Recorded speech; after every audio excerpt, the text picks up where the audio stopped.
ನಮಸ್ಕಾರ. K2 ಕನ್ನಡ ನ್ಯೂಸ್ಗೆ ಸ್ವಾಗತ. ವೀಕ್ಷಿಸಿ ಈ ದಿನದ ಸುದ್ದಿಗಳ ರೌಂಡ್ ಅಪ್. ರೈತರಿಗೆ ಬೆಂಬಲಿತ ಬೆಲೆ ಸೇರಿದಂತೆ ನೀರಾವರಿ ಸಮಸ್ಯೆ ನಿರ್ವಹಣೆಗೆ ಆಗ್ರಹಿಸಿ ಕೇಂದ್ರ ಮತ್ತು ರಾಜ್ಯ ಸರ್ಕಾರಗಳ ವಿರುದ್ಧ ಪ್ರತಿಭಟನೆ ಹಿನ್ನೆಲೆಯಲ್ಲಿ ದಿನಾಂಕ 16ರಂದು ಬೆಳಗಾವಿಯ ಸುವರ್ಣಸೌಧದ ಮುಂದೆ ರೈತರ ಪ್ರತಿಭಟನೆ ನಡೆಸಲಾಗುತ್ತದೆ ಎಂದು ಕರ್ನಾಟಕ ರೈತ ಸಂಘ ಮತ್ತು ಹಸಿರು ಸೇನೆ ಮುಖಂಡರಾದ ಕೆ.ವೈ. ಬಸವರಾಜ್ ಹೇಳಿದರು. ಅವರಿಂದು ಸುದ್ದಿಗಾರರೊಂದಿಗೆ ಮಾತನಾಡುತ್ತಾ, ಕನಿಷ್ಠ ಬೆಂಬಲ ಬೆಲೆ ನಿಗದಿಪಡಿಸುವಲ್ಲಿ ಕೇಂದ್ರ ಸರ್ಕಾರ ಸಂಪೂರ್ಣವಾಗಿ ಅವೈಜ್ಞಾನಿಕ ಧೋರಣೆ ಅನುಸರಿಸುತ್ತಿದೆ. ಭತ್ತಕ್ಕೆ ಪ್ರತಿ ಕ್ವಿಂಟಲ್ಗೆ 2,300 ರೂಪಾಯಿ ನಿಗದಿ ಮಾಡಲಾಗಿದೆ. ಇದು ವೈಜ್ಞಾನಿಕ ಬೆಂಬಲಿತ ಬೆಲೆ ಅಲ್ಲ. 3,300 ಪ್ರತಿ ಕ್ವಿಂಟಲ್ಗೆ ನಿಗದಿಗೊಳಿಸಬೇಕು. ಸ್ವಾಮಿನಾಥನ್ ವರದಿಯನ್ನು ಜಾರಿಗೊಳಿಸಬೇಕು. ರೈತರು ಕೃಷಿ ಚಟುವಟಿಕೆಯಲ್ಲಿ ಹೂಡುವ ಬಂಡವಾಳದೊಂದಿಗೆ ಶೇಕಡ 50ರಷ್ಟು ಹೆಚ್ಚಳ ಬೆಂಬಲಿತ ಬೆಲೆ ನಿಗದಿಪಡಿಸಬೇಕು ಎನ್ನುವುದು ಅವರ ವಾದವಾಗಿದೆ. ಕೇಂದ್ರ ಸರ್ಕಾರಕ್ಕೆ ಬೆಂಬಲಿತ ಬೆಲೆ ವೈಜ್ಞಾನಿಕವಾಗಿ ನಿರ್ಧರಿಸಲು ಒತ್ತಾಯಿಸಿದರು. ಕನಿಷ್ಠ ಬೆಂಬಲ ಬೆಲೆ ಅದನ್ನು ಅವೈಜ್ಞಾನಿಕ. ಅದರಿಂದ ನಾವು ಏನು ಡಾಕ್ಟರ್ ಎಂ.ಎಸ್. ಸ್ವಾಮಿನಾಥನ್ ಏನು ಹೇಳಿದ್ರು, C2+50 ಅಂದ್ರೆ ನಾವು ಏನು ಖರ್ಚು ಮಾಡ್ತೀವಿ ಅದಕ್ಕೆ 50% ಲಾಭ ಮಾಡಿಬಿಟ್ಟು ಅದನ್ನು ರೈತರಿಗೆ ಮಾಡ್ರಿ ಅಂತೇಳಿ ವರದಿ ಕೊಟ್ಟಿದ್ರು. ಈಗಾಗಲೇ ಕೇಂದ್ರ ಸರ್ಕಾರ ಸ್ವಾಮಿನಾಥನ್ ವರದಿಯನ್ನ ಜಾರಿಗೊಳಿಸುವ ಅಂತ ಹೇಳಿದ್ರು. ಅದೇ ರೀತಿಯಾಗಿ ಸ್ವಾಮಿನಾಥನ್ ಏನು ವರದಿ ಕೊಟ್ಟಿದ್ರು ಆ ವರದಿನ ಜಾರಿ ಮಾಡಿ ಅನ್ನೋದು ನಮ್ಮ ರೈತ ಸಂಘದ ಒತ್ತಾಯ. ಹಾಗಾಗಿ ಹತ್ತಿ 7,500 ಇದೆ ಕನಿಷ್ಠ ಬೆಂಬಲ ಬೆಲೆ. ನಾವು ಹತ್ತಿ ಬೆಳೀತಾ ಇರ್ತಕ್ಕಂಥ ರೈತರು ರಾಯಚೂರಲ್ಲಿ, ಬಟ್ ಅದು 10,000 ಆಗ್ಬೇಕು.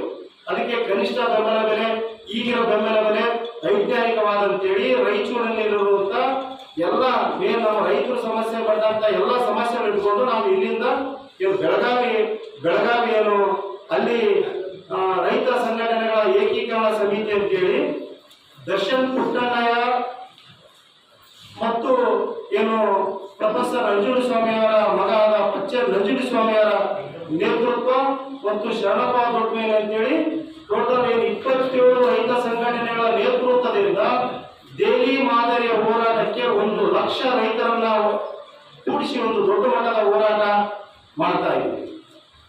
ಆ ಹೋರಾಟಕ್ಕೆ ಸಮಸ್ತ ರೈತ ಬಾಂಧವರು, ರೈತರಿಗೆ ಕಳಕಳಿಯುವಂತ ರೈತ ಪರ ಚಿಂತಕರು ರಾಯಚೂರು ಜಿಲ್ಲೆಯಿಂದ ಹೆಚ್ಚಿನ ರೈತರು ಆಗಮಿಸಬೇಕು, ನಮಗೆ ಸಹಕಾರ ನೀಡಬೇಕು. ನಾವು ರಾಯಚೂರಿನ ಜಲವತ್ತ ಸಮಸ್ಯೆಗಳನ್ನು ಇಟ್ಕೊಂಡು ನಾವು ಬೆಳಗಾವಿ ಸುಧಾರಿಸೋದಕ್ಕೆ ರಾಯಚೂರಿನ ರೈತರ ಶಕ್ತಿ ತೋರಿಸೋದಕ್ಕೆ ತಾವು ನಮ್ಗೆ ಬೆಂಬಲವಾಗಿ ನಿಲ್ಬೇಕಂತ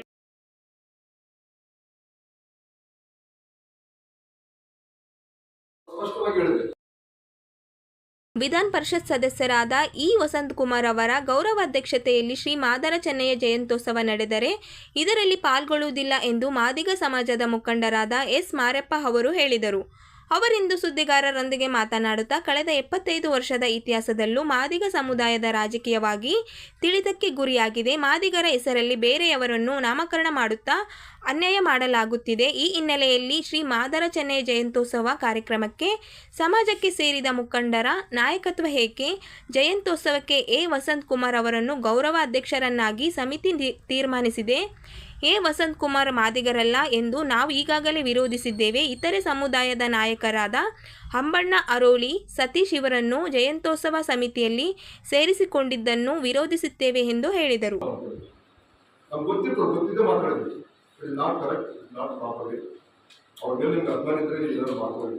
ಸಮುದಾಯದ ಒಂದು ಇದನ್ನು ಅನುಮತಿಕೊಂಡು ಮಾಡ್ತಕ್ಕಂಥದ್ದು ಅಲ್ಲ ಅಂತ ಹೇಳಿದ್ರು.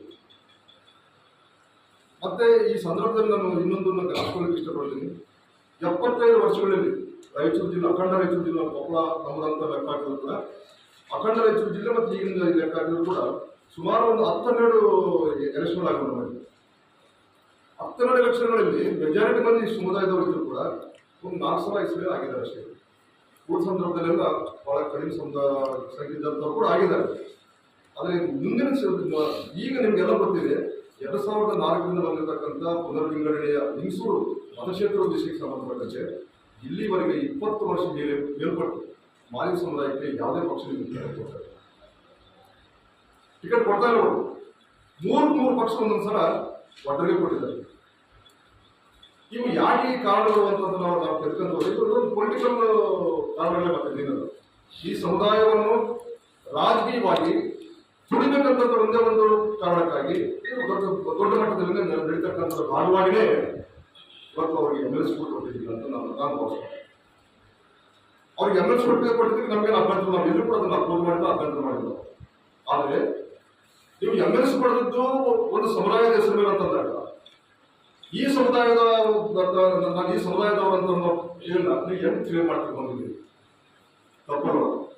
ಸುಳ್ಳು ಜಾತಿ ಪ್ರಮಾಣ ಪತ್ರಗಳ ನಾವೇನು ಮಾತಾಡ್ತೀವಿ ಬೇರೆ ಬೇರೆ ರೀತಿಯಲ್ಲಿ. ಈಗ ಸರಿಸುಮಾರು ನಮ್ಮ ಕರ್ನಾಟಕದಲ್ಲಿ 3 ಲಕ್ಷ ಸುಳ್ಳು ಜಾತಿ ಪ್ರಮಾಣ ಪತ್ರ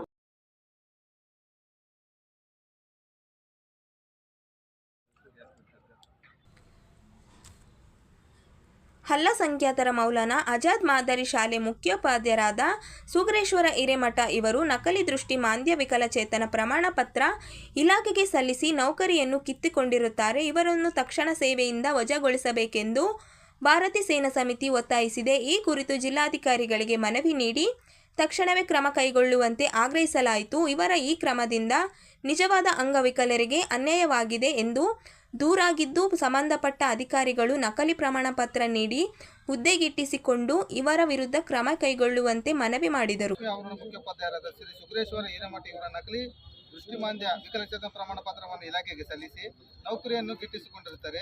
ಇವರಿಗೆ ತಮ್ಮ ಕಣ್ಣುಗಳು ಸ್ಪಷ್ಟವಾಗಿ ಕಾಣುತ್ತಿದ್ದು, ಇವರ ರಾಜಕೀಯ ವ್ಯಕ್ತಿಯ ಪ್ರಭಾವದಿಂದ ಈ ರೀತಿಯಾಗಿ ಒಟ್ಟಿ ದಾಖಲೆಗಳನ್ನು ಪಡೆದುಕೊಂಡು ಇಲಾಖೆಗೆ ಸಲ್ಲಿಸಿರುತ್ತಾರೆ. ಇವರು ಈ ರೀತಿಯಾಗಿ ಮೋಸ ವಂಚನೆ ಮಾಡಿ ಸರ್ಕಾರಿ ನೌಕರಿಯನ್ನು ಪಡೆದುಕೊಂಡಿರುವುದರಿಂದ ನಿಜವಾದ ವಿಕಲಚೇತನಿಗೆ ಅನ್ಯಾಯ ಮಾಡಿ ಅವರ ಹೊಟ್ಟೆಗೆ ಕಲ್ಲು ಹಾಕಿರುತ್ತಾರೆ. ಹಾಗೂ ಇವರುಗಳ ನೇಮಕಾತಿಗೊಂಡಿರುವ ವಯಸ್ಸಿನ ಮೇಲೆ ಸಂಶಯವಿರುತ್ತದೆ. ಮತ್ತು ಇವರು ದಿನಾಂಕ 13/8/2022 ಅರಗರ್ ತಿರಂಗ ಶಾಲೆಯಲ್ಲಿ ಧ್ವಜಾರೋಹಣ ಮಾಡುವ ಸಮಯದಲ್ಲಿ ಪಾಲಿಸಬೇಕಾದ ನಿಯಮಗಳನ್ನು ಸರಿಯಾಗಿ ಪಾಲಿಸದೆ ರಾಷ್ಟ್ರಧ್ವಜವನ್ನು ಕೆಳಮುಖವಾಗಿ ಹಾರಿಸಿ ರಾಷ್ಟ್ರಧ್ವಜ ಬಗೆದಿರುತ್ತಾರೆ. ಆದರೆ ಇವರ ಮೇಲೆ ಯಾವುದೇ ರೀತಿಯ ಕಾನೂನು ಕ್ರಮ ಕೈಗೊಳ್ಳುತ್ತಿರುವುದು ಏಕೆ ಎಂಬುದು ತಿಳಿಯಲಾಗಿದೆ. ಸದರಿ ಶ್ರೀ ಸುಗ್ರೇಶ್ವರ ಹಿರೇಮಠ ಅವರಿಗೆ ದೃಷ್ಟಿಮಾಂದ್ಯ ವಿಕಲಚೇತನದ ಕುರಿತು ಪರೀಕ್ಷೆ ನಡೆಸಲು ವೈದ್ಯಕೀಯ ಮಂಡಳಿಯನ್ನು ರಚಿಸಿ ಎಂದು ನೌಕರರಿಗೆ ನೀಡಿ ಸಂಬಂಧಿಸಿದ ಸಮಿತಿಯ ಪರೀಕ್ಷೆಗೆ ಹಾಜರಾಗಲು ಸೂಚಿಸಿದ ದಿನಾಂಕದಂದು ಸದರಿ ನೌಕರರು ಹಾಜರಾಗುವಂತೆ ಕ್ರಮವಹಿಸಿ ಎಂದು ಮಾನ್ಯ ನಿರ್ದೇಶಕರು ಅಲ್ಪಸಂಖ್ಯಾತರ ನಿರ್ದೇಶನಾಲಯ ಬೆಂಗಳೂರು ಇವರಿಂದ ಪತ್ರ ಬರೆದರೂ ಜಿಲ್ಲಾಧಿಕಾರಿಗಳು ಅಲ್ಪಸಂಖ್ಯಾತರ ಕಲ್ಯಾಣ ಇಲಾಖೆ ರಾಯಚೂರು ಕಳಿಸಿರುತ್ತಾರೆ. ಅವರು ಕೂಡ ಇದರ ಮೇಲೆ ಯಾವುದೇ ರೀತಿಯ ಕಾನೂನು ಕ್ರಮ ವಹಿಸದಿರುವುದು ಖಂಡನೀಯ. ಹಾಗೂ ಇವರು ಶಾಲೆಗೆ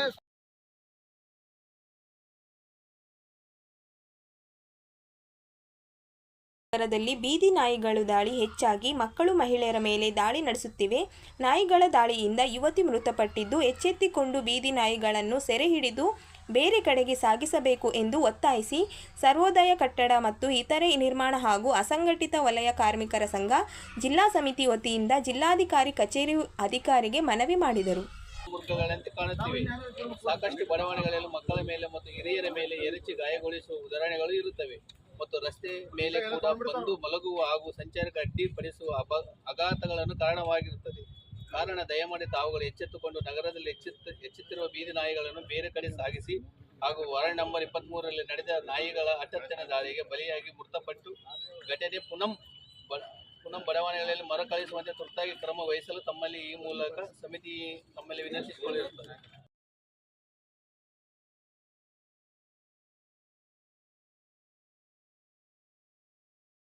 ಒಂದರಲ್ಲಿ ದೇವದಾಸಿ ಮಹಿಳೆಯರ ಸರ್ವೆ ಮಾಡಬೇಕು ಎಂದು ಒತ್ತಾಯಿಸಿ ಕರ್ನಾಟಕ ದಲಿತ ಸಂಘರ್ಷಣ ಸಮಿತಿ ವತಿಯಿಂದ ಜಿಲ್ಲಾಧಿಕಾರಿ ಕಚೇರಿ ಅಧಿಕಾರಿಗೆ ಮನವಿ ಸಲ್ಲಿಸಿದರು.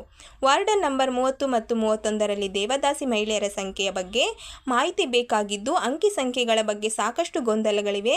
ಎಷ್ಟು ಜನರಿದ್ದಾರೆ ಎಂಬುದು ಈ ವಾರ್ಡ್ಗಳಲ್ಲಿ 2010-11ರಲ್ಲಿ ಸರ್ವೆ ನಡೆಸಿದ್ದು, ಬಳಿಕ ಇಲ್ಲಿಯವರೆಗೆ ಸರ್ವೆ ನಡೆಸಿಲ್ಲ. ಸಾಕಷ್ಟು ದೇವದಾಸಿ ಮಹಿಳೆಯರು ಮೃತಪಟ್ಟಿದ್ದಾರೆ, ಅವರ ಬಗ್ಗೆಯೂ ಮಾಹಿತಿ ಇಲ್ಲ. ದೇವದಾಸಿ ಪುನರ್ವಸತಿ ಯೋಜನೆ ಇಲಾಖೆಯಲ್ಲಿ ಮಾಹಿತಿ ನೀಡುವಂತೆ ಅಧ್ಯಕ್ಷಿಕ ಚಾಮರಾಜ ಭಾರತಿ ನಾಯಕ ಅವರಿಗೆ ಮಾಹಿತಿ ಕೇಳಿದೆ, ನೀಡುತ್ತಿಲ್ಲ ಎಂದು ಮನವಿ ಮಾಡಲಾಯಿತು.